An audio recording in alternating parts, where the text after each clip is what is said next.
La lecture qui va suivre sera une lecture de Alcibiade Ier, où une nouvelle rencontre entre Socrate et Alcibiade donne lieu à un dialogue. Alors voilà, je m'excuse pour mon ton un peu monotone lors des lectures. C'est évidemment plus des vidéos qui sont faites pour les personnes qui souhaitent étudier Platon ou exercer leur réflexion qu'une vidéo de divertissement. Voilà, même s'il y a une encre à chaque fois.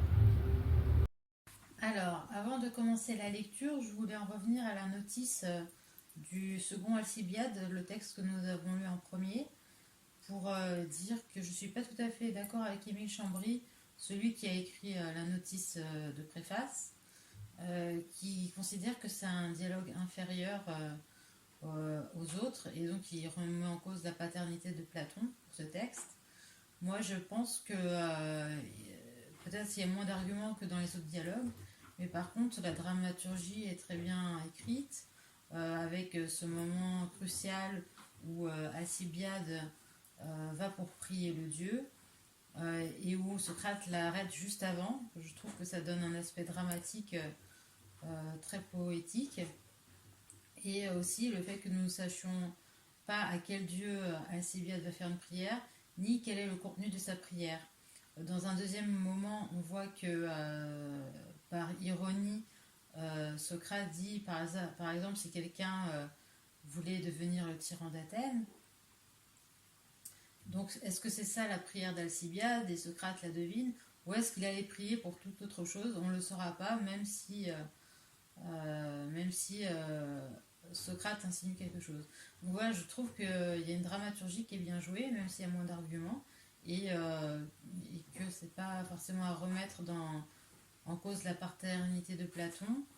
Moi, le problème que j'ai eu pour la paternité de Platon, c'est qu'il y a des dialogues qui sont écrits comme au théâtre, d'autres qui sont écrits au discours rapporté, il dit, et c'est ça, et d'autres encore où carrément Platon se met en scène en disant moi j'arrive et j'ai vu ceci, cela, et après il passe au discours rapporté.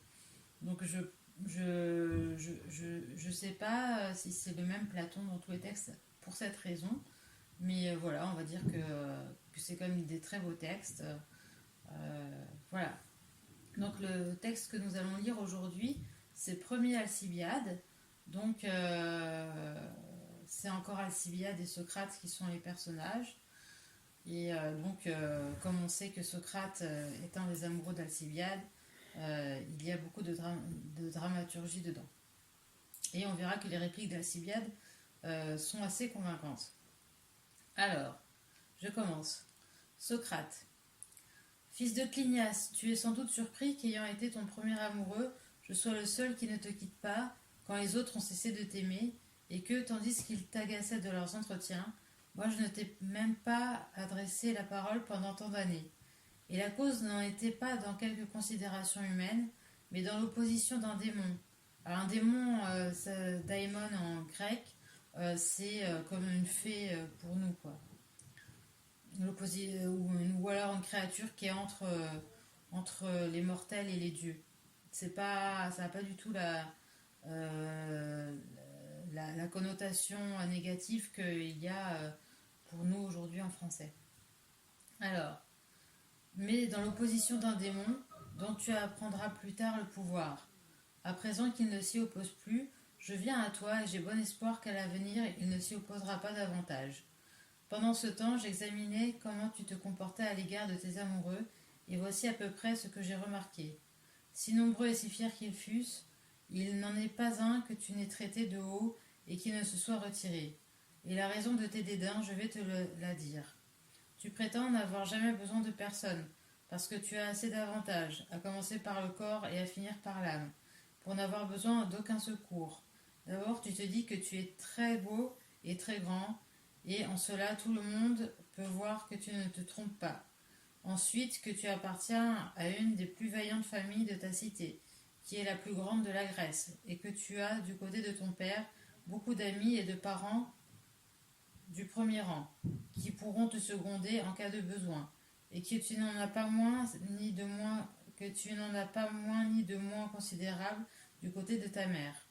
Mais plus encore, que sur tous ces avantages que je viens d'énumérer, tu comptes sur l'influence de Périclès, fils de Xantippe, que ton père vous a laissé pour tuteur, à toi et à ton frère.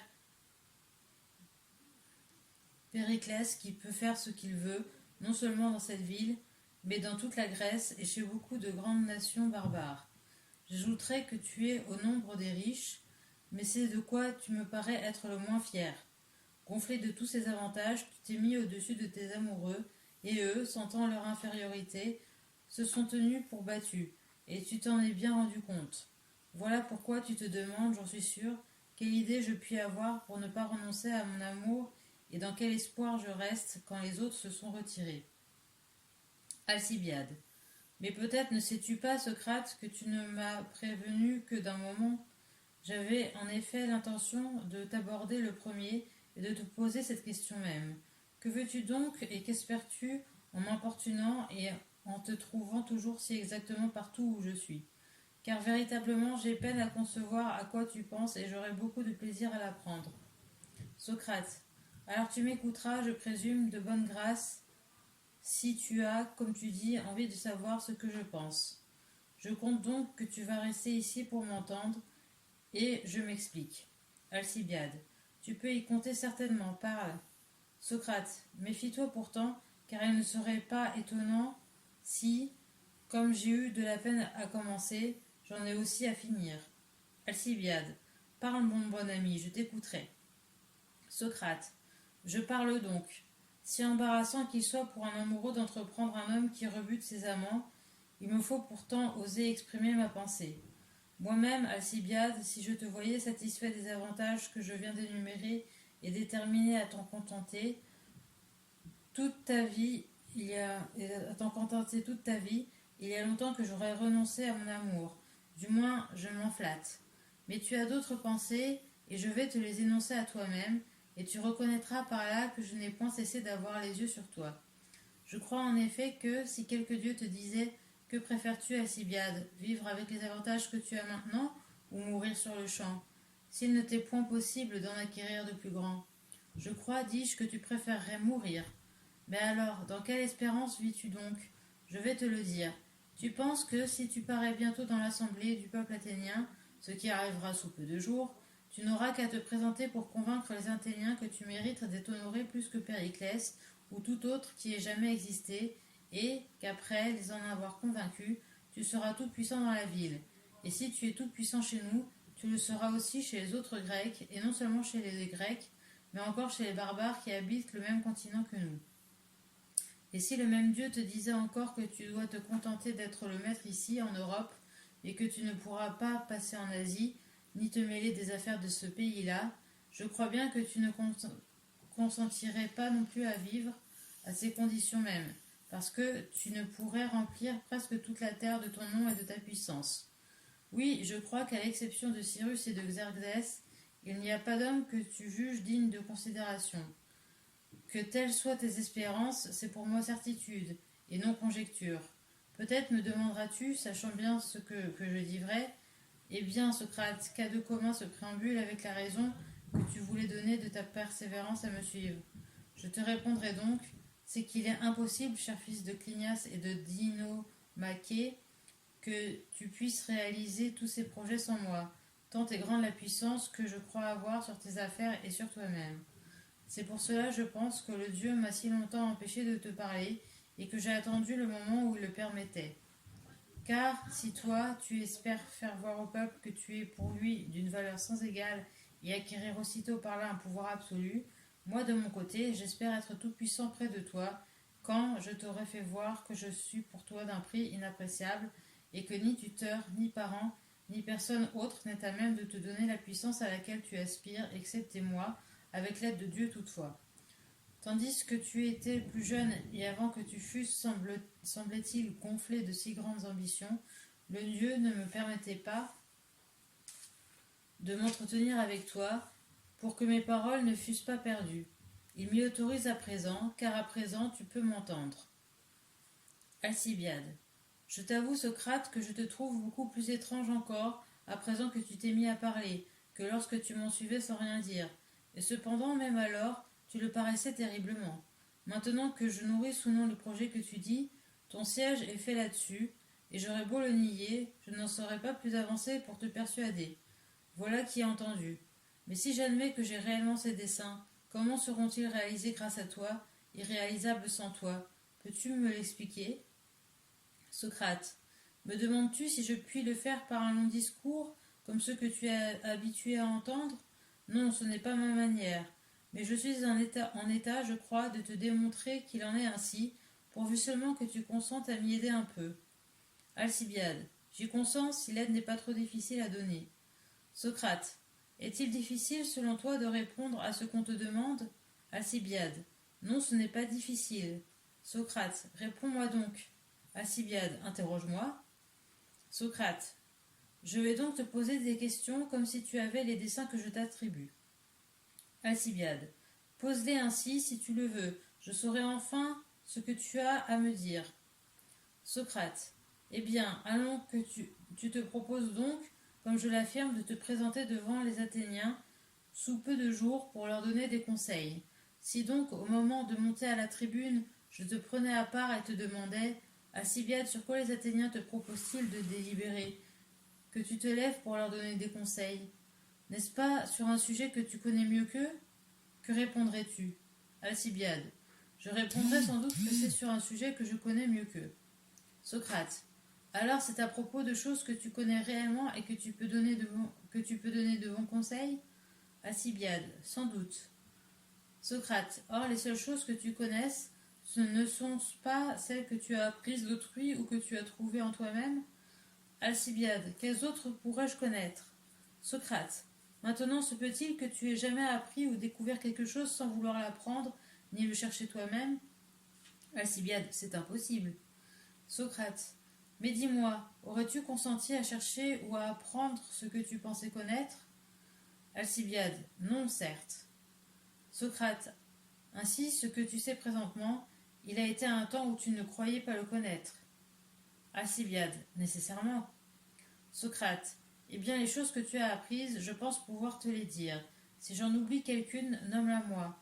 Tu as donc appris, si je m'en souviens bien, à lire et à écrire, à toucher de la cithare et à lutter, car pour la flûte, tu n'as pas voulu l'apprendre. Voilà ce que tu connais, à moins que tu n'aies appris quelque chose à mon insu, et j'imagine sans sortir de chez toi, ni de nuit ni de jour. Alcibiade. Non, je n'ai pas pris d'autres leçons que celles que tu as dites. Socrate. En ce cas, est-ce que lorsque les Athéniens délibéreront sur la manière d'écrire correctement, tu te lèveras pour les conseiller? Alcibiade. Non, par Zeus, non. Socrate. Alors c'est quand ils délibéreront sur la manière de toucher de la lyre. Alcibiade. Nullement. Socrate. Mais ils n'ont pas non plus l'habitude de délibérer sur les exercices de la palestre dans l'assemblée, c'est-à-dire le pugilat. Alcibiade. Non, assurément. Socrate. Sur quoi donc attendras-tu qu'ils délibèrent? Ce n'est sans doute pas sur les déconstructions. Alcibiade. Sûrement non. Socrate. Car un architecte les conseillera mieux que toi sur ce point. Alcibiade. Oui. Socrate. Ce ne sera pas non plus quand ils délibéreront sur un point de divination. Alcibiade. Non. Socrate.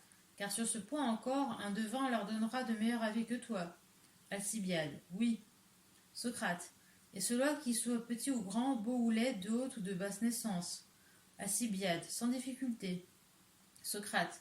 Car c'est à l'homme qui sait, je pense, qu'il appartient de donner des conseils sur chaque question, et non aux riches. Alcibiade. Cela est hors de doute. Socrate. Mais que le conseiller soit pauvre ou qu'il soit riche, peu importera aux Athéniens quand ils délibéreront sur la santé publique. C'est à un médecin qu'ils demanderont conseil. Alcibiade. Naturellement. Socrate. Sur quoi faudra-t-il donc qu'ils délibèrent pour que tu te lèves et leur donnes de bons conseils? Alcibiade. Sur leurs propres affaires, Socrate. Socrate. Veux-tu parler des constructions navales quand ils se demanderont quelle sorte de vaisseau ils doivent faire construire? Alcibiade. Non pas, Socrate. Socrate. C'est qu'en effet, tu ne sais pas, je crois, construire un vaisseau. Est-ce pour cette raison que tu t'abstiendras, ou y en a-t-il une autre? Alcibiade. Non, c'est pour celle-là. Socrate. Mais sur lesquelles de leurs affaires veux-tu qu'ils délibèrent pour intervenir? Alcibiade. Sur la guerre ou sur la paix, Socrate, ou sur quelque autre affaire d'État? Socrate. Veux-tu dire quand ils délibéreront avec qui il faut conclure la paix et qui il faut faire la guerre et comment? Alcibiade, oui. Socrate, et s'il faut la faire, n'est-ce pas à ceux à qui il vaut mieux la faire? Alcibiade, si. Socrate, et au moment où c'est le mieux. Alcibiade, certainement. Socrate, et aussi longtemps que cela vaut mieux. Alcibiade, oui. Socrate, maintenant si les Athéniens délibéraient contre qui il faut lutter à bras le corps, contre qui lutter avec les mains, et de quelle manière, est-ce toi ou le maître de Palestre qui leur donnerait de meilleurs conseils? Alcibiade, c'est le maître de Palestre, assurément. Socrate, peux-tu me dire ce que le maître de Palestre aurait en vue en leur indiquant avec qui il faut ou non pas qu'ils luttent, à quel moment et de quelle manière? Je m'explique, avec qui faut-il lutter? N'est-ce pas avec qui cela est le mieux, oui ou non? Alcibiade, oui. Socrate, et aussi dans la mesure où c'est le mieux. Alcibiade, oui, dans cette mesure. Socrate, et au moment où c'est le mieux. Alcibiade, certainement. Socrate, de même, un chanteur doit parfois jouer de la cithare et danser en accord avec son chant. Alcibiade, effectivement. Socrate, et au moment où c'est le mieux. Alcibiade, oui. Socrate, et dans la mesure où c'est le mieux. Alcibiade, j'en conviens. Socrate, eh bien maintenant, puisque tu as appliqué le terme de mieux à ces deux cas, au jeu de la cithare accompagnant le chant et à la lutte, qu'appelles-tu mieux, toi qui, dans le jeu de la cithare comme moi, j'appelle gymnastique le mieux dans le cas de la lutte? Comment désigne l'autre cas? Tu l'autre cas? Alcibiade, je ne saisis pas. Eh bien, essaye de m'imiter. Moi, j'ai répondu à peu près, c'est ce qui est absolument correct, et ce qui est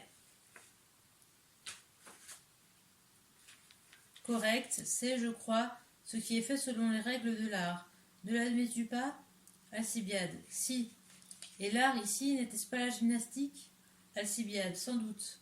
Et moi, j'ai dit que dans le cas de la lutte, le mieux était gymnastique. Alcibiade, tu l'as dit en effet. Socrate, n'ai-je pas bien dit? Alcibiade, si, à mon avis. Socrate, allons à ton tour, car il te convient à toi aussi de bien raisonner. Dis-moi d'abord quel est l'art dont relève le jeu de la cithare, le chant et la justesse des pas. Quel est son nom générique? Ne peux-tu pas encore le dire? Alcibiade, non, ma foi. Socrate, eh bien essaye de cette manière-ci. Quelles sont les déesses qui président cet art? Alcibiade, ce sont les muses. Socrate, dont tu veux parler? Socrate, oui, vois maintenant. Quel nom cet art a-t-il tiré des muses? Alcibiade, c'est la musique que tu veux dire, ça me semble. Socrate, effectivement. Eh bien, ce qui se fait correctement suivant cet art, qu'est-ce? Dans l'autre cas, je t'ai bien désigné ce qui se fait suivant l'art par le mot gymnastique. Pareillement, que dis-tu, toi, dans ce cas? Comment cela se fait-il? Musicalement, j'imagine, dit Alcibiade. Socrate, c'est juste. Continue maintenant. Le mieux dans l'art de faire la guerre et le mieux dans l'art de faire la paix. Ce mieux-là, comment l'appelles-tu? Tout à l'heure, à propos de chacun des deux cas, tu disais que le mieux dans l'un est ce qui est plus musical, dans l'autre ce qui est plus gymnastique. Essaye maintenant de dire ce qu'est le mieux dans ce cas. Alcibiade, j'en suis complètement incapable. Socrate, voilà qui est vraiment honteux. Si en effet quelqu'un t'entendait raisonner et donner des conseils sur les aliments et dire celui-ci est meilleur que celui-là, meilleur à présent et en telle quantité, et qu'il te demanda ensuite qu'appelles-tu meilleur, Alcibiade? En une telle manière, tu saurais bien répondre que c'est le plus sain, bien que tu ne te donnes pas pour médecin, et à propos d'une chose que tu prétends savoir et sur laquelle tu veux donner ton avis à la tribune, parce que tu crois la connaître, tu n'es pas honteux d'être visiblement incapable de répondre à une question qu'on te pose? Alcibiade, si, très honteux. Socrate, applique-toi donc et tâche de définir le sens de ce mieux dans le fait d'être en paix ou en guerre avec les peuples avec lesquels il faut l'être. Alcibiade, j'ai beau m'appliquer, je n'arrive pas à le découvrir. Socrate, quoi? Tu ne sais même pas, quand nous faisons la guerre, ce que nous alléguons les uns contre les autres pour y engager et de quel terme nous le désignons alors? Alcibiade, je sais que nous disons qu'on nous trompe, qu'on nous fait violence et qu'on nous dépouille. Socrate, voyons, de quelle manière nous traite-t-on en chacun de ces cas? Essaye de dire en quoi telle manière diffère de telle autre. Alcibiade, Veux-tu dire par là, Socrate, que telle manière est juste, telle autre injuste? Socrate, c'est cela même. Alcibiade, oh, mais elle diffère du tout au tout. Socrate, eh bien, contre qui conseilleras-tu aux Athéniens de faire la guerre? Contre ceux qui agissent injustement ou contre ceux qui pratiquent la justice? Alcibiade, tu me poses là une étrange question, car même si l'on pense qu'il faut faire la guerre à ceux qui pratiquent la justice, on ne l'avouera jamais. Socrate, parce que ce n'est pas conforme au droit, à ce qu'il paraît. Alcibiade, non certes, et cela ne passe pas non plus pour honnête. Socrate, ainsi c'est en vue du droit et de l'honnête que tu parleras? Alcibiade, il le faut bien. Socrate, en ce cas, ce mieux que je te demandais tout à l'heure de déterminer, d'après lequel on décide si l'on fera ou non la guerre, à qui on la fera et à qui on ne la fera pas, si on la fera à tel moment ou à tel autre, n'est-ce pas précisément ce qui est plus juste, qu'en dirais-tu? Alcibiade, c'est évident cela. Socrate, comment donc, cher Alcibiade? Ignorais-tu que tu ne savais pas où l'as-tu appris à mon insu à l'école d'un maître qui t'a enseigné à discerner le juste de l'injuste? Qui est ce maître? Dis-le-moi pour que tu m'introduises moi aussi près de lui comme disciple. Alcibiade, tu te moques, Socrate. Socrate, non, je le jure par le Dieu de l'amitié qui nous est commun, et que je ne voudrais à aucun prix prendre à témoin d'un parjure. Allons, si tu as un maître, dis-moi qui il est. Alcibiade, et si je n'en ai pas, penses-tu que je ne puisse savoir autrement ce qui est juste et injuste? Socrate, tu le peux si tu l'as trouvé. Alcibiade, eh bien, crois-tu que je n'aurais pu le chercher? Socrate, si fait à condition que tu l'aies cherché. Alcibiade, alors tu crois que je ne l'aurais pas cherché? Socrate, je crois que tu l'aurais cherché si tu avais cru l'ignorer. Alcibiade, eh bien, n'y a-t-il pas eu un temps où je le croyais? Socrate, c'est bien répondu. Alors tu peux me l'indiquer, ce temps où tu croyais, tu ne croyais pas connaître le juste et l'injuste? Voyons, était-ce l'an passé que tu cherchais et croyais ne pas le savoir, ou bien croyais-tu le savoir? Réponds-moi sincèrement, afin que nous ne discutions pas inutilement. Alcibiade, eh bien, je croyais le savoir. Socrate, il y a 2 ans, 3 ans, 4 ans, ne le croyais-tu pas de même? Alcibiade, si. Socrate, mais avant ce temps-là, tu n'étais qu'un enfant, n'est-ce pas? Alcibiade, oui. Socrate, et en ce temps-là, je sais bien que tu croyais le savoir. Alcibiade, comment le sais-tu? Socrate, c'est que quand tu étais enfant, je t'ai souvent entendu à l'école et ailleurs, et quand tu jouais aux osselets ou à quelque autre jeu. Or, tu ne balançais pas sur le juste et l'injuste. Au contraire, tu disais très haut et hardiment de tel ou tel de tes petits camarades qu'il était méchant, injuste et qu'il avait tort. Est-ce que je ne dis pas la vérité? Alcibiade, eh bien, que devais-je faire, Socrate, quand on était injuste envers moi? Socrate, mais si tu ignorais alors si l'on te traitait ou non injustement, comment peux-tu me demander ce que tu devais faire? Alcibiade, non, par eux, je ne l'ignorais pas, et je voyais clairement qu'on me traitait injustement. Socrate, alors tu croyais connaître, même dès ton enfance, le juste et l'injuste? Alcibiade, oui, et je le connaissais fort bien. Socrate, et en quel temps l'avais-tu découvert? Ce n'est pas, n'est-ce pas, lorsque tu croyais le savoir? Alcibiade, non, assurément. Socrate, en quel temps croyais-tu donc l'ignorer? Réfléchis, ce temps-là tu ne le trouveras pas. Alcibiade, en vérité, par Zeus, je ne saurais te le dire. Socrate, ce n'est donc pas pour les avoir trouvés que tu connais ces choses? Alcibiade, évidemment non. Socrate, or tu as avoué tout à l'heure que ce n'est pas non plus pour les avoir apprises que tu les connais. Mais si tu ne les as ni trouvées ni apprises, comment les sais-tu et d'où les tiens-tu? Alcibiade, mais peut-être que j'ai mal répondu en disant que je les connaissais pour les avoir découvertes moi-même. Socrate, mais en réalité, qu'en était-il? Alcibiade, c'est que je les ai apprises, j'imagine, comme tout le monde.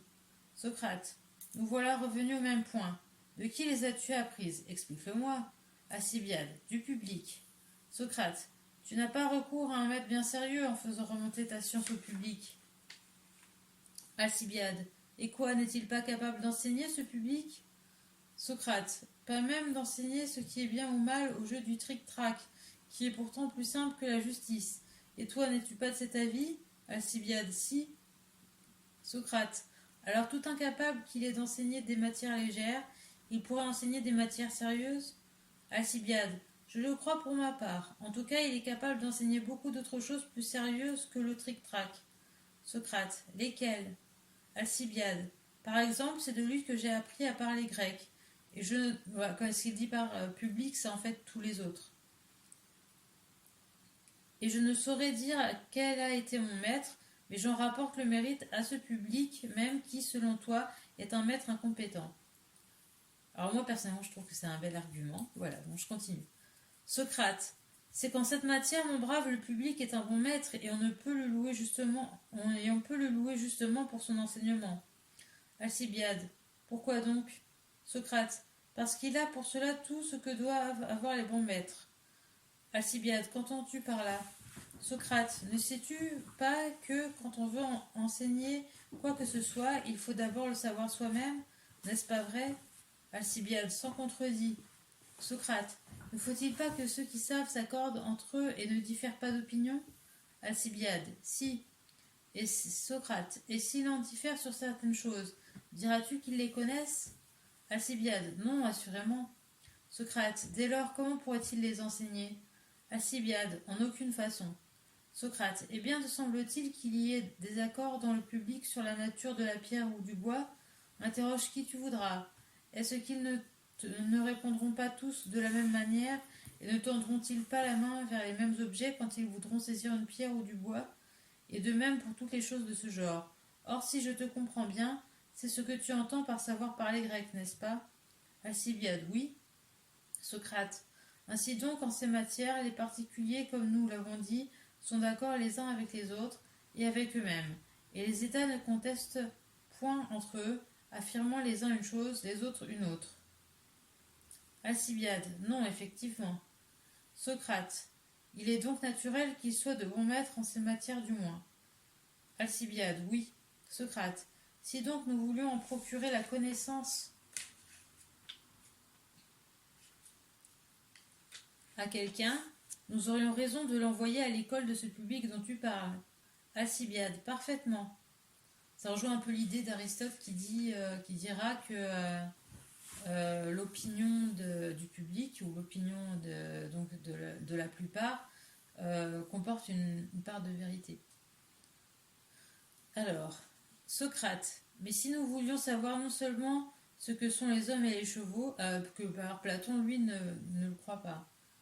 Alors, mais si nous voulions savoir, dit Socrate, non seulement ce que sont les hommes et les chevaux, mais lesquels d'entre eux sont de bons ou de mauvais coureurs, est-ce encore le grand nombre qui serait capable de l'enseigner? Alcibiade. Assurément non. Socrate. N'as-tu pas devant toi la preuve convaincante que ces gens-là ne le savent pas et ne sont pas en cette matière des maîtres compétents quand tu vois qu'ils ne s'accordent en aucune manière sur ce sujet? Alcibiade. J'en suis persuadé. Socrate. Et si nous voulions savoir non seulement ce que sont les hommes, mais lesquels sont sains ou maladifs, est-ce que le public serait capable de nous enseigner? Alcibiade. Assurément non. Socrate. Et tu aurais une preuve que c'est un méchant maître si tu le voyais en désaccord avec lui-même? Alcibiade. Oui. Socrate.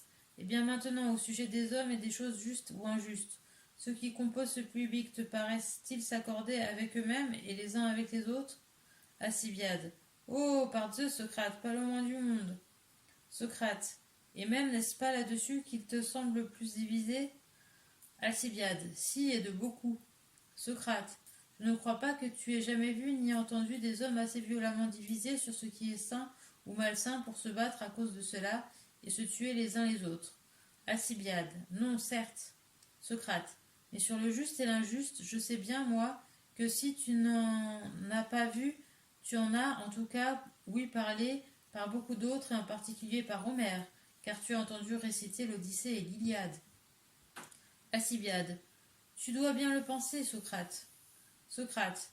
Et le sujet de ces poèmes, ne sont-ce pas ces dissentiments sur le juste et l'injuste? Alcibiade. Si. Socrate. Et n'est-ce pas à cause de ces dissentiments que les Achéens et leurs adversaires, les Troyens, ont livré ces batailles et versé tant de sang, et de même les prétendants de Pénélope et Ulysse? Alcibiade. C'est la vérité. Socrate.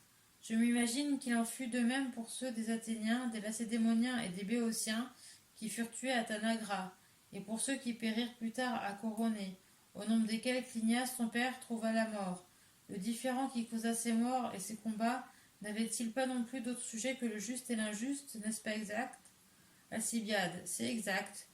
Socrate, alors pouvons-nous dire que ces gens-là connaissent les choses sur lesquelles ils sont si violemment divisés que dans leur contestation, ils se portent les uns contre les autres ou aux dernières violences? Alcibiade, non, évidemment. Socrate, eh bien voilà les maîtres auxquels tu te réfères, tout en convenant toi-même de leur ignorance. Alcibiade, j'en ai bien l'air. Socrate, dès là, comment croire que tu connaisses le juste et l'injuste, sur lesquels tu es si flottant, et que visiblement tu n'as appris de personne ni découvert par toi-même? Alcibiade, d'après ce que tu dis, ce n'est guère vraisemblable. Socrate, ne vois-tu pas une fois de plus que tu t'es mal exprimé, Alcibiade? Alcibiade, en quoi? En ce que tu prétends, dit Socrate, que c'est moi qui dis ça, cela. Alcibiade, quoi donc? N'est-ce pas toi qui dis que je suis totalement ignorant du juste et de l'injuste? Socrate, non, certes. Alcibiade, alors c'est moi? Socrate, oui. Alcibiade, comment cela? Socrate, je vais te le montrer.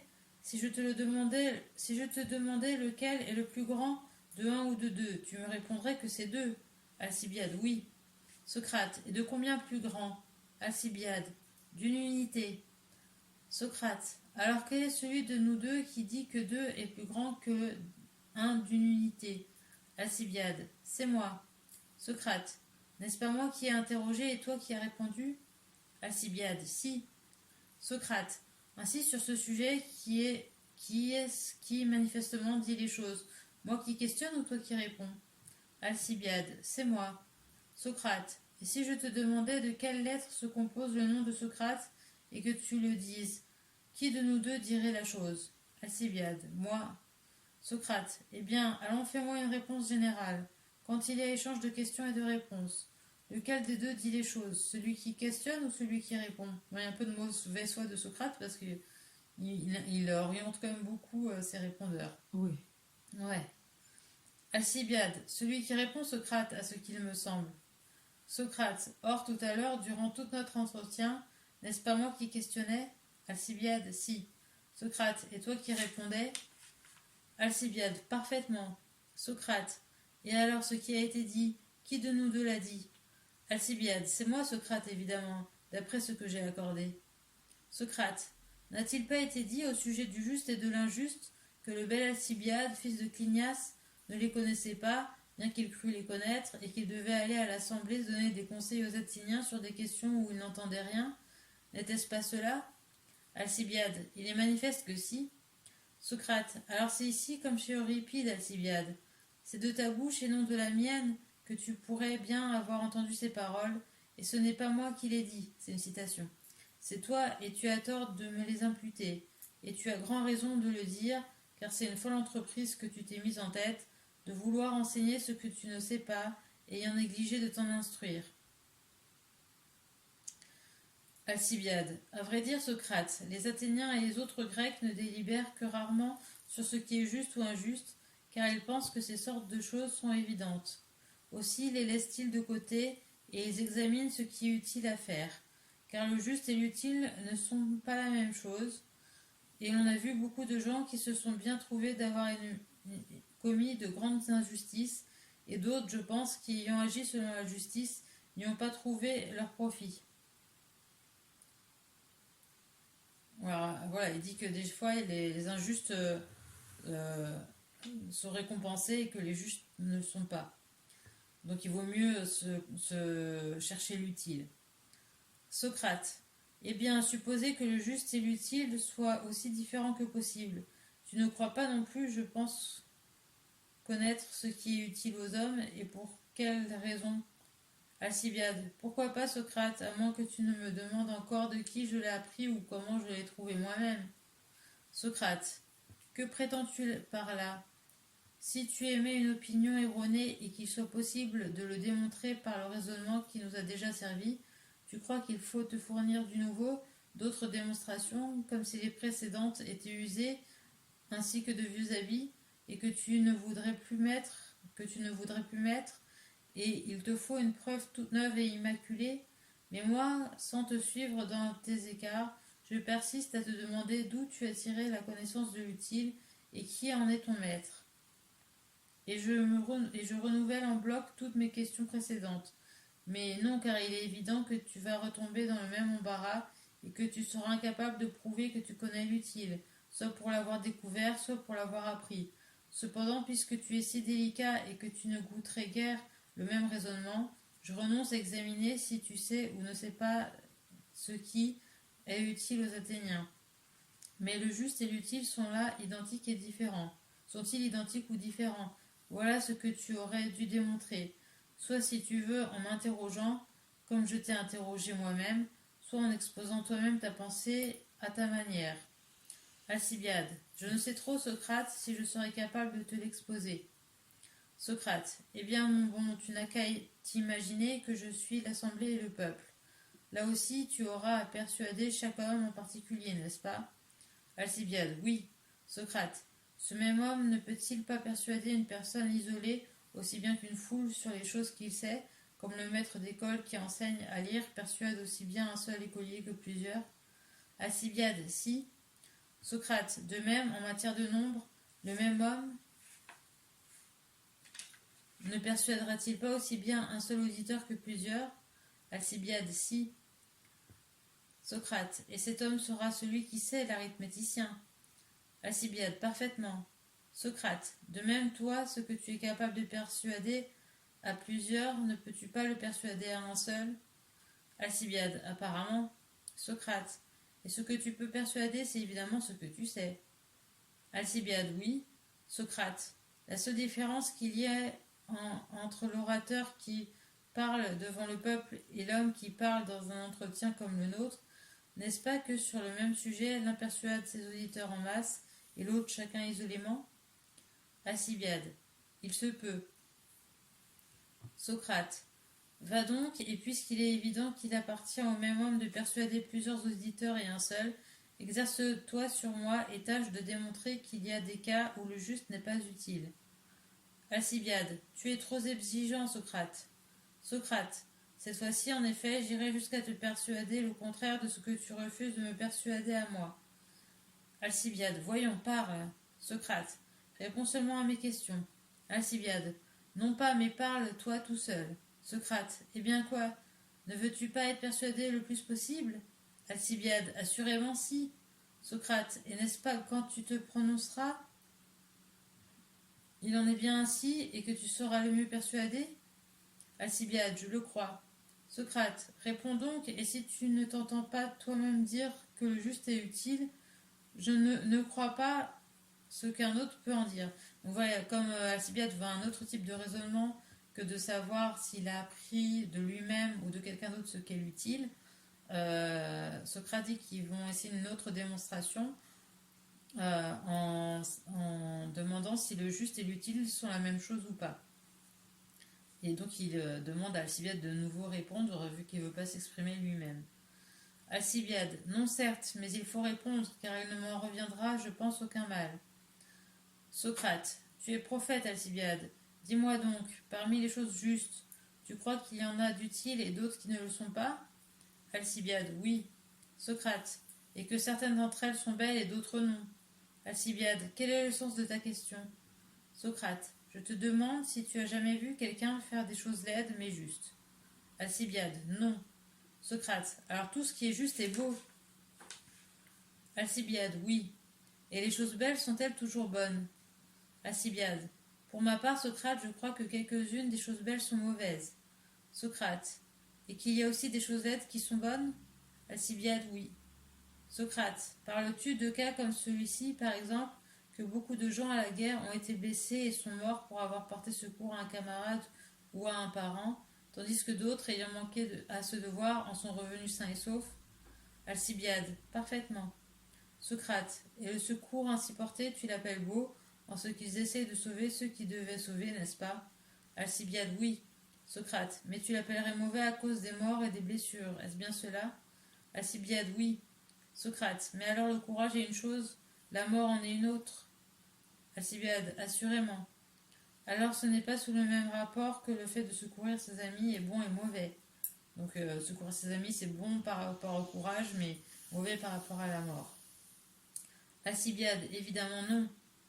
Socrate, vois donc, alors c'est étonnant de voir Socrate dire qu'une chose peut être laide et belle en même temps, parce que souvent il dit l'inverse. Donc on va voir la suite. Socrate, vois donc si en tant que beau, il est bon aussi de la même manière que tout à l'heure. Tu es convenu, en effet, que relativement au courage, le secours était beau. Examine à présent si le courage lui-même est bon ou mauvais, et fais cet examen en cette manière. Que souhaiterais-tu d'avoir, des biens ou des maux? Alcibiade, des biens. Socrate, et surtout les plus grands biens. Alcibiade, oui. Socrate, ceux dont tu voudrais le moins être privé. Alcibiade, sans doute. Socrate, eh bien, que dis-tu du courage? À quel prix consentirais-tu d'en être privé?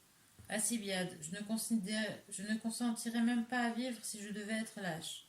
Socrate, ainsi la lâcheté te paraît être le dernier des maux. Alcibiade, à moi oui. Socrate, égal à la mort, semble-t-il. Alcibiade, c'est ma conviction. Socrate, et la vie et le courage ne sont-ils pas tous les contraires de la mort et de la lâcheté? Alcibiade, si. Socrate, et les uns sont de ce que tu souhaiterais le plus, les autres le moins. Alcibiade, oui. Socrate, n'est-ce pas parce que tu juges les uns excellents et les autres très mauvais? Alcibiade, assurément. Socrate, tu mets donc le courage au rang des meilleures choses et la mort au rang des plus mauvaises.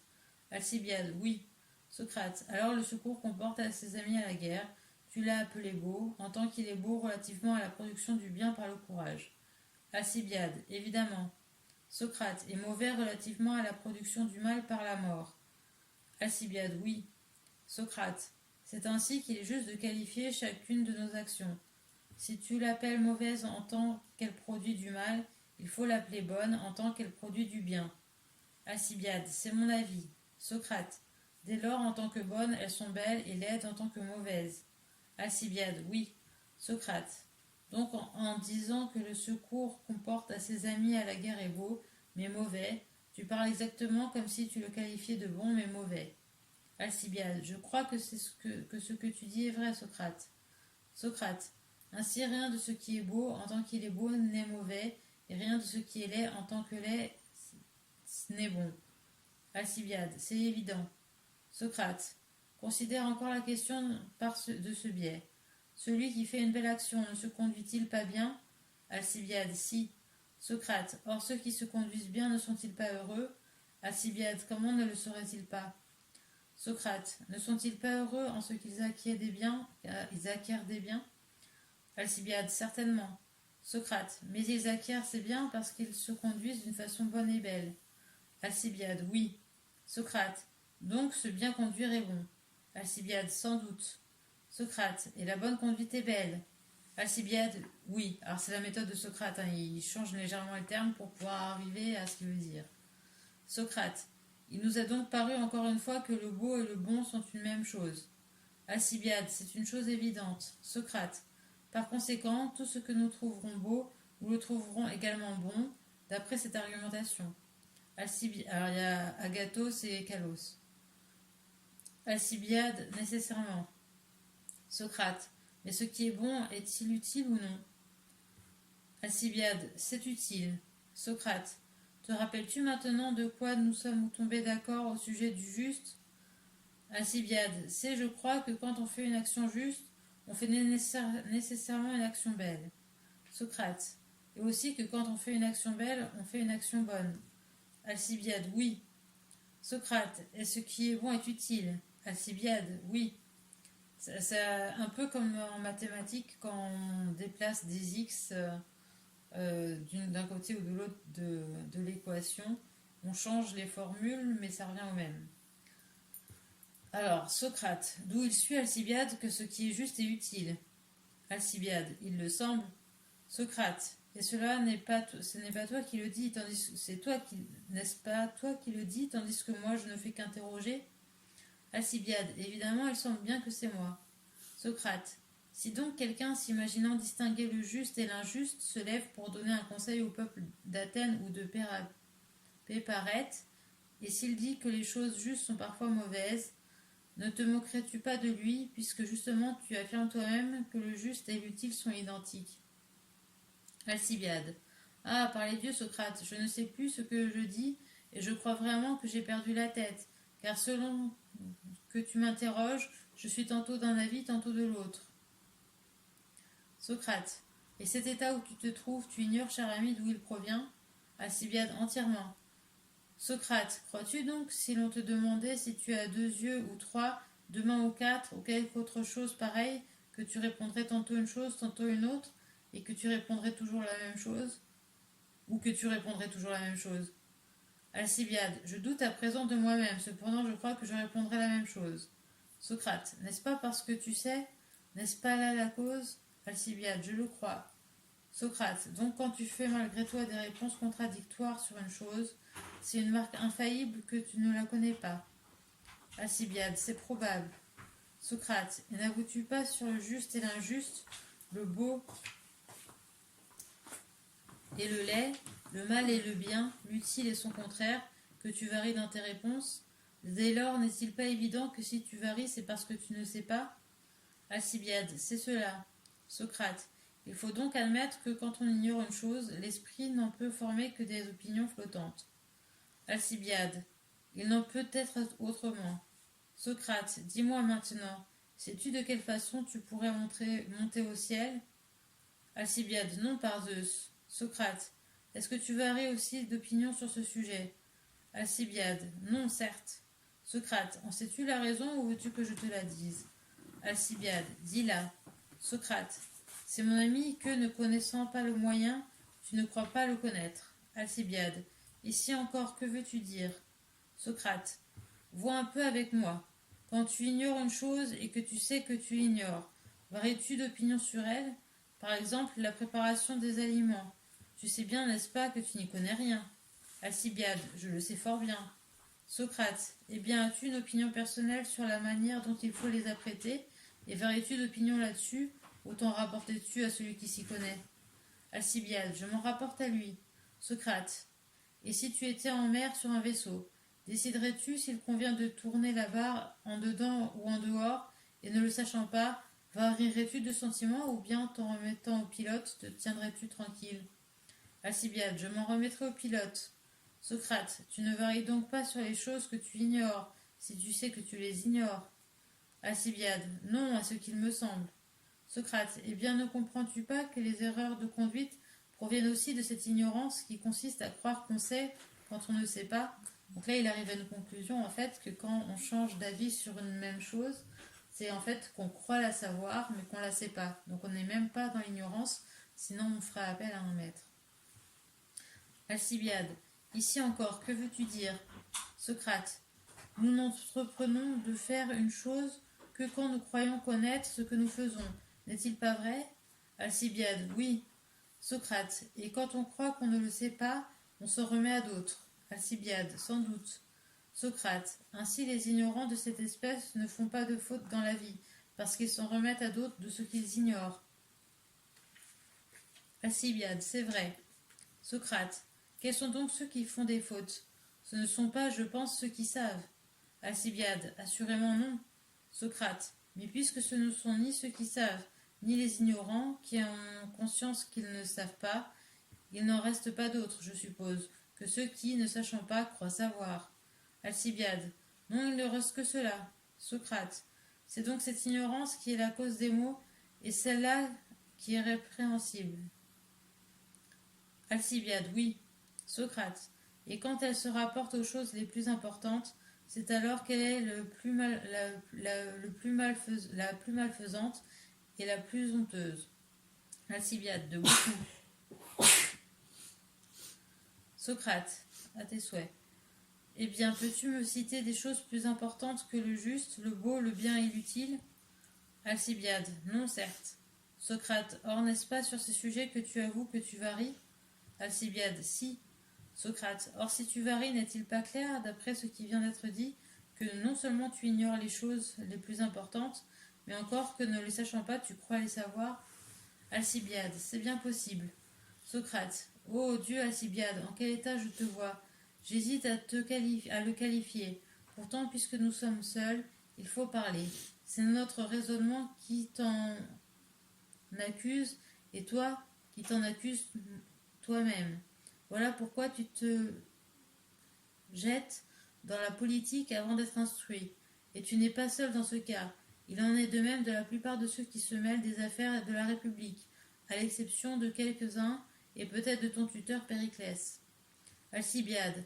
On dit, Socrate, que s'il est devenu habile, ce n'est pas de lui-même, mais parce qu'il a fréquenté beaucoup d'habiles gens, Philoclides, Anaxagore, et, maintenant encore, à l'âge où il a commerce avec Damon, dans ce but même.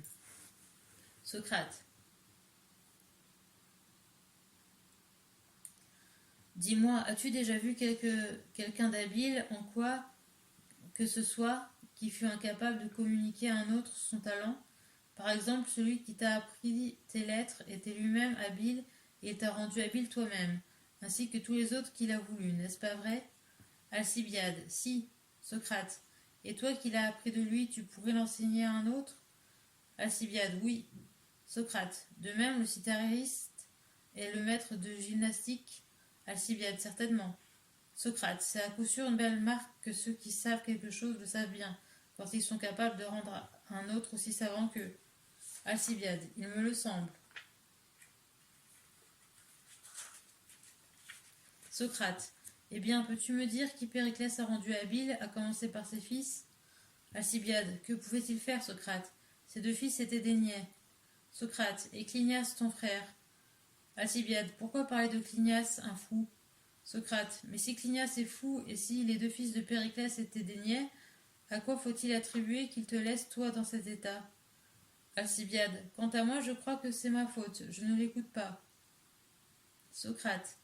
Eh bien, parmi les autres Athéniens ou des étrangers, cite-moi quelqu'un, esclave ou libre, qui passe pour être devenu plus habile par les leçons de Périclès, comme je peux te citer, moi, Phytodoros, fils d'Isolocos, et Callias, fils de Calliades, instruit par Zénon.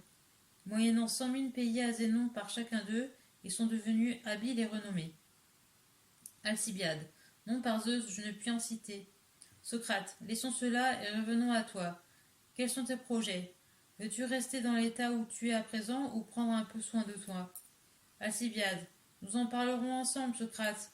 Quant à ce que tu viens de dire, je l'entends bien et je suis d'accord avec toi.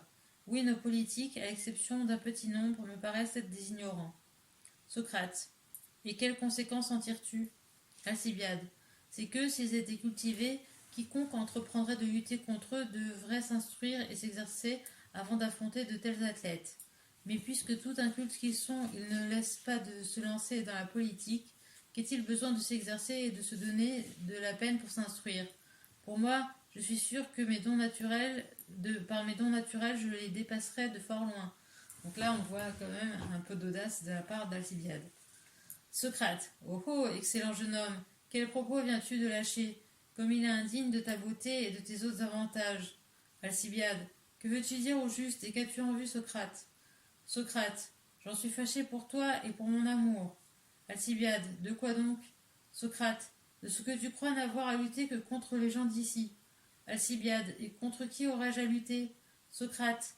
Est-ce là une question digne d'un homme qui croit avoir l'âme grande? Alcibiade. Comment dis-tu? Ce n'est pas avec ces gens-là que j'aurais à lutter? Socrate. Est-ce que si tu te proposais de gouverner une trière sur le point de combattre, il te suffirait d'être le meilleur pilote de l'équipage, ou bien, tout en tenant cette supériorité pour nécessaire, tournerais-tu les yeux vers les vrais adversaires, et non comme à présent vers tes auxiliaires? Ceux-ci, tu dois, je pense, les surpasser si fort qu'au lieu de prétendre rivaliser avec toi, ils sentent leur infériorité et t'aident à combattre l'ennemi, si tu songes réellement à te distinguer par quelque belle action digne de toi et de la ville. Oui, certes, j'y songe, dit Alcibiade. Socrate. Ainsi, tu trouves bon de te borner à être supérieur aux soldats, au lieu de te mettre devant les yeux les chefs des ennemis pour essayer de devenir meilleur qu'eux, en les observant et en t'entraînant à les surpasser? Alcibiade. Mais qui sont ces chefs dont tu parles, Socrate? Socrate. Ne sais-tu pas que, si notre ville fait la guerre, c'est toujours contre les Lacédémoniens et contre le grand roi? Le grand roi, c'est le roi des Perses. Alcibiade. C'est vrai.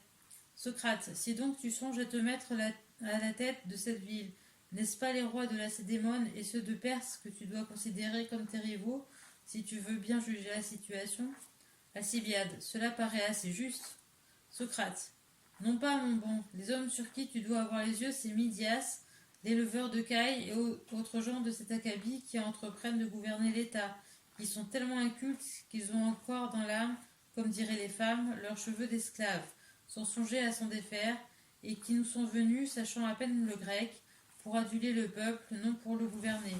Voilà ceux que tu dois regarder.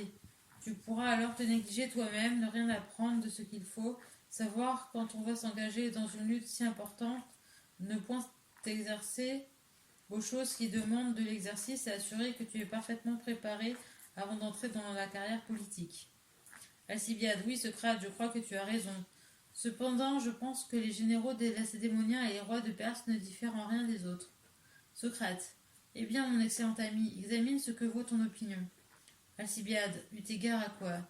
Socrate, d'abord, crois-tu que tu prendrais plus de soin de te perfectionner si tu les craignais et les jugeais redoutables que si tu les dédaignais?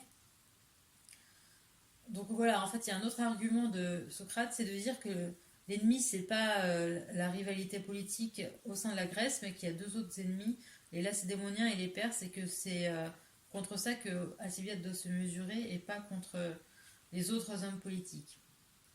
Alors, Socrate, d'abord, crois-tu que tu prendrais plus de soin de te perfectionner si tu les craignais et les jugeais redoutables que si tu les dédaignais?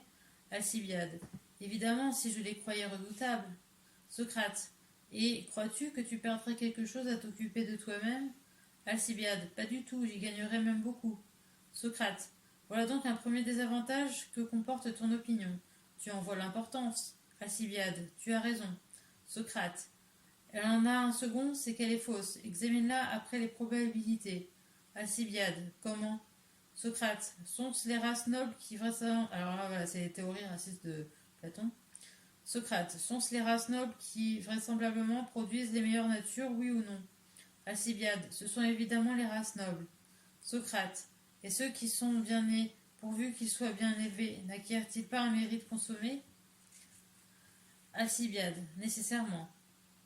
Socrate, examine donc, en comparant nos qualités aux leurs, d'abord si les rois des Lacédémoniens et des Perses paraître être de race inférieure à nous. Ne savons-nous pas que les uns descendent d'Héraclès, les autres d'Achéménès, et que la race d'Héraclès et celle d'Achéménès remonte à Persée, fils de Zeus? Alcibiade, et la mienne, Socrate, à Eurysakès, et celle de Thisakès à Zeus. D'Eurysakès à Zeus. Socrate, et la mienne, noble Alcibiade, à Dédale, et celle de Dédale à Héphaïstos, fils de Zeus. Mais leur lignée à eux, en commençant par eux-mêmes, est une suite de rois, fils de rois, jusqu'à Zeus, les uns rois d'Argos et de Lacédémone, les autres rois de Perse, ayant toujours régné sur ce pays, et souvent sur l'Asie, comme à présent, tandis que nous sommes de simples particuliers, et nos pères aussi. Et si tu étais obligé de faire étalage de tes ancêtres, et de Salamine, patrie de Rhysakès, et d'Égine, patrie d'Éaque, plus ancien encore devant Artaxerxès, fils de Xerxès, et à quel risée crois-tu que tu t'exposerais? Prends donc garde que, pour la majesté de la race, nous ne soyons inférieurs à ces potentats, et aussi pour l'éducation. N'as-tu pas entendu parler de la grandeur des rois de Lacédémone, dont les femmes sont sous la surveillance officielle des efforts, afin d'éviter autant que possible, que le roi ne soit point issu d'un autre que les Héraclides? Quant au roi de Perse, il est si élevé au-dessus de tous que personne ne soupçonne qu'un roi puisse naître d'un autre que de lui. Aussi sa femme n'a d'autre garde que la crainte. Génial pour les femmes. Quand le premier de ses fils à qui revient le trône est né, tout d'abord tous les sujets de son empire fêtent le jour de sa naissance, puis dans la suite du même jour, l'Asie entière célèbre par des sacrifices et des réjouissances l'anniversaire du roi, tandis que nous, Alcibiade, nous pouvons venir au monde, les voisins même, comme le dit le poète comique, ne s'en aperçoivent guère. Ensuite, l'enfant est soigné non par une nourrice quelconque, mais par des eunuques du roi choisis parmi ceux qui passent pour être les meilleurs. Ils sont chargés de tous les soins à donner au nouveau-né et doivent s'ingénier à le rendre aussi beau que possible en façonnant et redressant ses membres enfantins, et cet emploi leur vaut une grande considération. Quand ses enfants ont atteint leur 7e année, ils montent à cheval et fréquentent l'école d'équitation et ils commencent à aller à la chasse. Quand ils ont 2 fois 7 ans, on les confie à ceux qu'on appelle là-bas les précepteurs royaux. Ils sont choisis parmi les Perses d'âge mûr qui passent pour être les meilleurs, au nombre de 4, le plus savant, le plus juste, le plus tempérant et le plus brave. Le premier enseigne la doctrine de Zoroastre, fils d'Oromazès. C'est en fait le culte des dieux. Il enseigne aussi l'art de régner. Le deuxième apprend à l'enfant à dire toute sa vie la vérité. Le plus tempérant à ne se laisser dominer par aucun plaisir, afin qu'il s'accoutume à être libre et vraiment roi, et qu'il commande d'abord à ses passions au lieu de s'y asservir. Le plus brave le rend intrépide et exempt de crainte, en lui montrant qu'avoir peur, c'est être esclave. Pour toi, au contraire, Alcibiade, Périclès t'a donné pour gouverneur celui de ses serviteurs que sa vieillesse rendait le plus impropre à tout emploi, Zopyre le Thrace. Je pourrais te décrire tout au long l'éducation et l'instruction qu'on donne à tes adversaires, si ce n'était pas une trop grosse tâche et si ce que j'ai dit ne suffisait pas pour te montrer tout ce qui s'ensuit. Quant à ta naissance, Alcibiade, à ton éducation et à ton instruction, ou à celle de tout autre Athénien, je puis bien dire que personne n'en a cure, sauf peut-être quelques amoureux de ta personne. Maintenant, préfères-tu considérer la richesse, le luxe, les habits, les manteaux à traîne, l'usage des parfums, les nombreux cortèges de serviteurs et toutes les délicatesses de la vie des Perses? Tu rougiras de ton train de vie en constatant de combien tu leur es inférieur. Si d'autre part, tu veux bien regarder la tempérance et la tenue des Lacédémoniens, leur aménité et leur bonne humeur, leur grandeur d'âme, leur courage, leur endurance, leur amour du travail, de la victoire et de l'honneur, tu reconnaîtras qu'en tout cela tu n'es qu'un enfant. Si d'un côté tu prêtes quelques attentions à la richesse et que tu penses à quelque chose sous ce rapport, ne laissons pas non plus d'en parler pour te faire sentir quelle est ta véritable place. Considère en effet les richesses des Lacédémoniens. Tu verras que celles d'ici leur sont de beaucoup inférieures. À voir les terres qu'ils possèdent dans leur pays et en Messénie, personne ici ne pourrait comparer ses propriétés aux leurs, ni pour l'étendue, ni pour la qualité, ni pour le nombre des esclaves, en particulier des ilotes, ni pour celui des chevaux, ni de tous les autres troupeaux qui paissent en Messénie. Mais je laisse tout cela de côté. Pour l'or et l'argent, il n'y en a pas dans toute la Grèce autant qu'à Lacédémone chez les particuliers. Il leur en vient de toute la Grèce et même de chez les barbares, et il n'en sort jamais. On peut leur appliquer le mot du renard au lion dans la fable d'Ésope. Les traces de l'argent qui entre à Lacédémone et qui sont tournées vers la ville sont visibles, mais on ne voit nulle part celle de l'argent qui en sort. Il est donc assuré que les gens de là-bas sont les plus riches des Grecs en or et en argent, et parmi eux leur roi, car sur tous ces rapports, les plus grands et les plus fréquents prélèvements se font au profit des rois. Mais si les richesses des Lacédémoniens sont grandes relativement à celles des Grecs, relativement à celles des Perses et de leurs rois, elles ne sont rien. J'ai entendu dire un jour à un homme digne de foi, un de ceux qui sont montés chez le roi, qu'il avait traversé un pays très grand et très fertile, long d'une journée de marche environ, que les habitants appellent la ceinture de la reine, qu'il y en avait un autre appelé son voile, et beaucoup d'autres endroits beaux et fertiles réservés pour sa parure, et que chacun de ces endroits portait le nom de chacun de ses objets de toilette. Si donc, je suppose, quelqu'un allait dire à la mère du roi, femme de Xerxès, à Mestris, il y a un homme qui médite d'entrer en lice avec ton fils. C'est le fils de Dinomaché, dont la parure vaut peut-être 50 mines, tout au plus, et lui-même possède à Herkia un domaine qui ne mesure même pas 300 terres. Elle se demanderait avec surprise sur quoi se fonde cette Alcibiade pour songer à lutter avec Artaxerxès, et je m'imagine qu'elle dirait: cet homme-là ne peut compter pour une telle entreprise sur aucune autre chose que sur son application et son habileté, car ce sont les seules choses de valeur que possèdent les Grecs. Mais si on lui apprenait que cette Alcibiade forme actuellement cette entreprise, et que d'abord il n'a pas encore 20 ans accomplis, et qu'ensuite il est totalement ignorant, qu'en outre, quand celui qui l'aime bien lui dit qu'il doit d'abord s'instruire, prendre soin de lui-même et s'exercer avant d'engager la lutte avec le roi, il refuse et déclare qu'il est bien comme il est, et n'a besoin de rien. De plus, j'imagine qu'elle serait ébahie et demanderait: mais enfin, sur quoi s'appuie ce petit jeune homme? Si nous lui répondions que c'est sur sa beauté, sa taille, sa naissance, sa richesse et son intelligence naturelle, Elle nous prendrait pour des fous, Alcibiade, en considérant les avantages dont on jouit chez elle sous tous les rapports. Et je pense bien que Lampido aussi, fille de Léotychidas, femme d'Archidamos et mère d'Agis, qui tous ont été rois, s'étonnerait elle aussi, en considérant les ressources de son pays, que tu songes à lutter contre son fils mal élevé comme tu l'as été. Et ne sens-tu pas quelle humiliation c'est de voir que les femmes de nos ennemis jugent de nous mieux que nous-mêmes et sachent mieux ce que nous devrions être pour les attaquer? Allons, mon bienheureux Alcibiade, suis mes conseils et croisons l'inscription de Delphes. Connais-toi toi-même et sache que nos rivaux sont ceux-là et non ceux que tu penses et que, pour les surpasser, nous n'avons pas d'autre moyen que l'application et le savoir. Si tu ne peux compter sur ces qualités, ne compte pas non plus devenir illustre chez les Grecs et chez les barbares, de ce que tu désires plus ardemment que personne n'a jamais désiré autre chose au monde. Ce que tu désires plus ardemment et que personne n'a jamais désiré aucune chose au monde. Alcibiade. Quelle est donc cette application qu'il faut prendre, Socrate? Peux-tu me l'expliquer? Car il me paraît, on ne peut plus certain que ce que tu viens de dire est exact.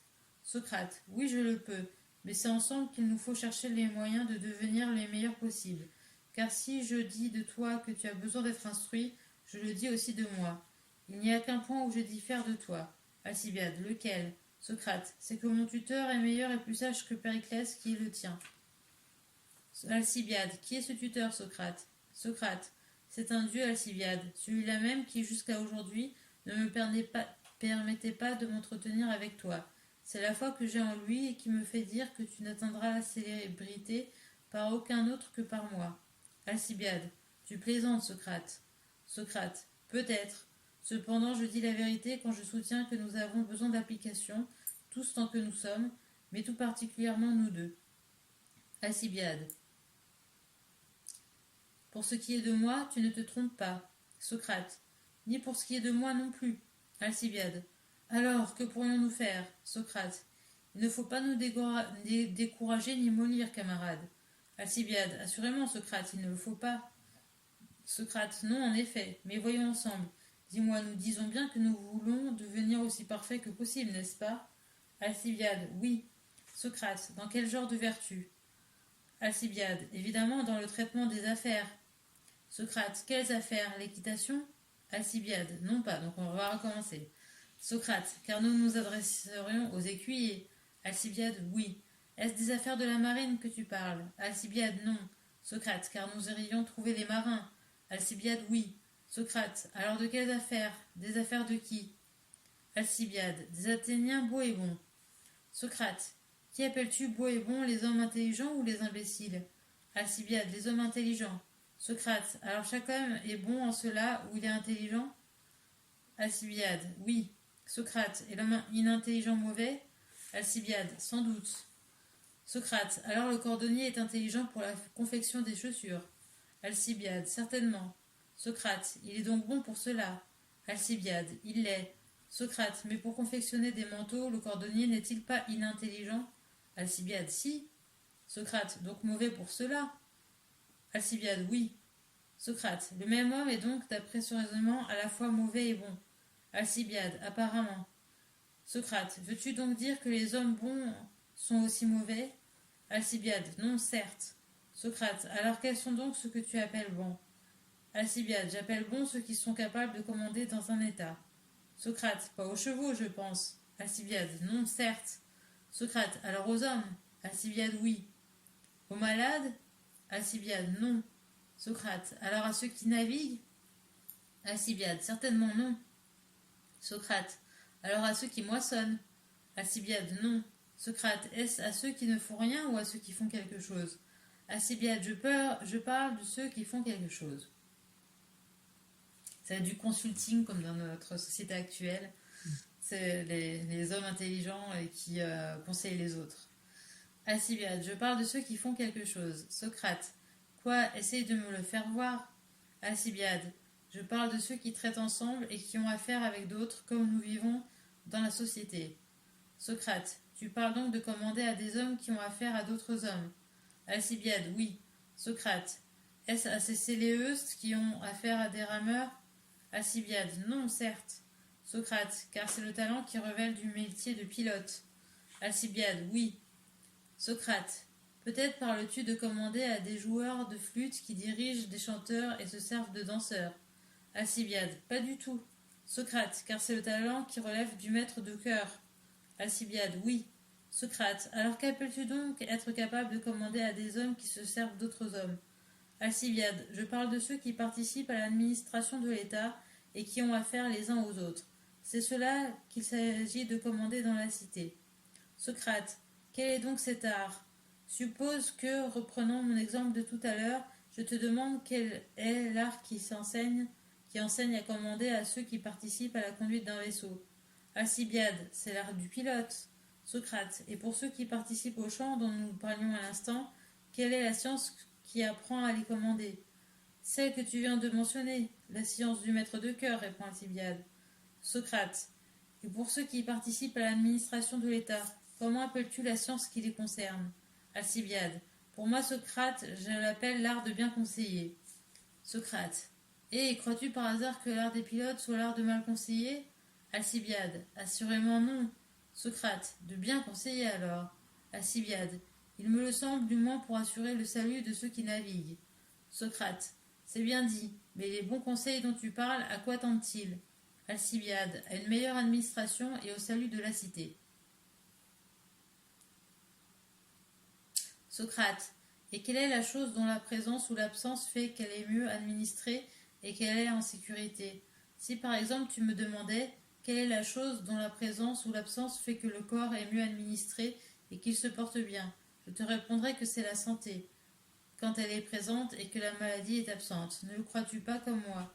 Alors en fait, Socrate cherche à trouver un mot parce qu'il y a une croyance dans les mots qui ont des racines dans l'être, si on s'en tient au cratyle. Alors, donc il cherche le mot de quelle est la science de bien administrer. Alcibiade, si.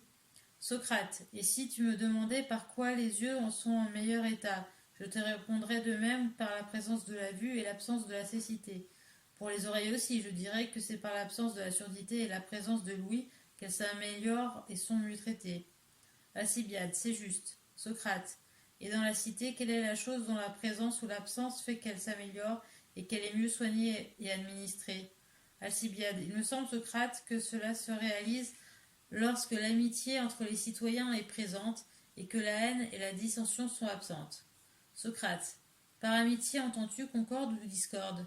Alcibiade, concorde. Socrate, quel est l'art qui fait que les États sont d'accord sur les nombres? Alcibiade, c'est l'arithmétique. Socrate, et pour les particuliers, n'est-ce pas le même art? Alcibiade, si. N'est-ce point aussi, dit Socrate, par cet art que chacun s'accorde avec soi-même? Alcibiade, si. Socrate, et quel est l'art qui fait que chacun est d'accord avec lui-même sur la longueur relative de l'empan et de la coudée? N'est-ce pas la mensuration? Alcibiade, sans doute. Socrate, n'est-ce pas elle aussi qui fait que les particuliers et les États sont d'accord entre eux? Alcibiade, si.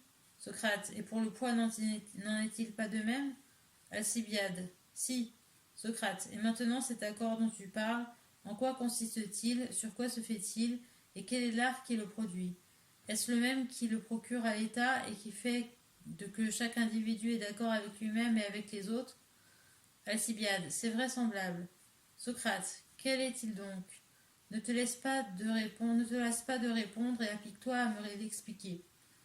Alcibiade, je pense que c'est l'amitié et la concorde qui font que les pères et mères qui aiment leur fils s'accordent avec lui, le frère avec son frère, la femme avec son mari. Ah oui, alors là, ça va devenir très misogyne. Alors, Socrate, crois-tu donc, Alcibiade, qu'un mari puisse s'accorder avec sa femme sur la manière de filer la laine, lui qui ne sait pas avec elle qui sait? Alcibiade, non, certes. Socrate, et cela n'est nullement nécessaire puisque c'est un talent de femme. Alcibiade, oui. Socrate, et la femme pourrait-elle s'accorder avec son mari sur les exercices de l'hoplite qu'elle n'a pas appris? Alcibiade, non, certes. Socrate, tu pourrais sans doute aussi me dire que c'est une besogne d'homme. Alcibiade, oui. Socrate, il y a donc des connaissances propres à la femme et d'autres propres à l'homme, d'après ce que tu dis. Alcibiade, on ne peut le nier. Socrate, il n'y a donc pas là-dessus d'accord entre les femmes et leurs maris. Alcibiade, non. Socrate, ni par conséquent d'amitié si l'amitié est concorde. Alcibiade, il ne semble pas. Socrate, dès lors, en tant que les femmes font œuvre de femmes, elles ne sont pas aimées de leur mari. Alcibiade, il semble que non. Socrate, ni les hommes non plus par leurs femmes en tant qu'ils font œuvre d'hommes. Alcibiade, non. Socrate, dès lors, les villes ne sont pas bien administrées quand chacun des deux sexes fait sa propre besogne. Alcibiade, mais t'as vu que si, Socrate. Socrate, comment peux-tu dire cela si l'amitié n'est pas présente? L'amitié dont la présence, avons-nous dit, fait que les villes sont bien administrées, tandis qu'autrement elles ne peuvent l'être. Alcibiade, pourtant il me semble bien que justement ce qui produit l'amitié, c'est que chaque sexe fait la besogne qui lui est propre. Socrate, tu n'étais pas de cet avis tout à l'heure, mais à présent que dis-tu? Que l'amitié n'est là où la concorde n'est pas? Ou bien est-il possible que la concorde naisse sur des choses que les uns savent et que les autres ignorent? Alcibiade, c'est impossible. Socrate, parce qu'il a ajouté le mot concorde, donc c'est plus compliqué. Socrate, mais l'un et l'autre sexe agissent-ils justement ou injustement quand ils font la besogne qui leur est propre? Alcibiade, ils agissent justement, cela est incontestable. Socrate, alors quand les citoyens ne font rien que de juste dans la cité, il n'y a pas d'amitié entre eux. Alcibiade, c'est encore une conséquence qui me paraît nécessaire, Socrate. Socrate, qu'entends-tu donc par cette amitié ou cette concorde, au sujet de laquelle nous devons être experts et donner de bons conseils pour être des hommes de valeur? Je n'arrive pas à comprendre ce qu'elle est ni chez qui elle se trouve, car il apparaît, d'après tes dires, que tantôt tantôt elle n'est pas chez les mêmes personnes. Alcibiade. Par les dieux, Socrate, je ne sais plus moi-même ce que je dis et je cours grand risque d'être depuis longtemps, sans m'en apercevoir, dans le plus honteux état. Socrate, ne perds pas courage. Si tu t'étais aperçu de ton état à l'âge de 50 ans, tu aurais de la peine à prendre soin de toi-même, au lieu que tu es justement à l'âge où il faut s'en apercevoir. Alcibiade, et quand on s'en est aperçu, que faut-il faire, Socrate? Socrate, répondre à mes questions, Alcibiade, si tu le fais et que Dieu le veuille, et s'il faut me rapporter à ma divination, toi et moi, nous nous en trouverons mieux. Alcibiade, cela ne peut manquer s'il ne tient qu'à répondre.